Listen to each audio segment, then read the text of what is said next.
ఇక రాజమండ్రి అభయారణ్యం నుంచి కడియపులంగ నర్సరీలోకి అడుగుపెట్టిన చిరుతపులి కదలికలను గుర్తించేందుకు ట్రాప్ సీసీ కెమెరాలను అటవీశాఖ సిబ్బంది అమర్చారు. చిరుతపులి ప్రస్తుతం బుర్రిలంక సమీపంలోనే గోదావరి లంకల వైపు వెడుతుందని భావిస్తున్నట్లు డీఎఫ్ఓ భరణి తెలిపారు. చిరుతపులి కదలికలను గుర్తించేందుకు 5 బృందాలను ఏర్పాటు చేశామని ఆయన చెప్పారు.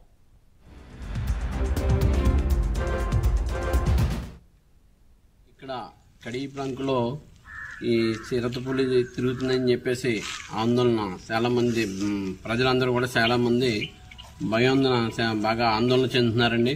అయితే అంటే ఇది నిజంగా వాస్తవంగా ఇది నిన్న సాయంత్రం ఇక్కడ ఒకరికి కనబడడం, చిన్న సత్యదేవ నర్సరీ మా చిన్నంగారి దాంట్లోనే మా దాంట్లోనే కూడా దగ్గర 800 మంది వర్కర్స్ పనిచేస్తారు. వాళ్ళందరికీ కూడా సెలవు ఇవ్వడం జరిగిందండి. అయితే ఏంటంటే మరి దేవుడి దయవల్ల నిన్న వర్షం కురిసింది కాబట్టి తెల్లవారుజామున పర్లేదు. కానీ దీని గురించి మన ఆఫీసర్ల ఆధ్వర్యంలో అంటే మన డిస్టిక్ ఫారెస్ట్ ఆఫీసర్ గారు భరణి గారు IFS దీని గురించి ప్రభుత్వం ఇంకా కొంచెం పటిష్టంగా చేసి దీన్ని ఏదోలాగా పట్టుకుని చేయడం ఈ నర్సరీలోనే ఉంటుందని చెప్పేసి 100% చెప్తున్నారండి. దాన్ని కొంచెం ఇంకా స్పీడ్ పెంచాలని చెప్పేసి కోరడం జరుగుతుందండి. ఇక్కడ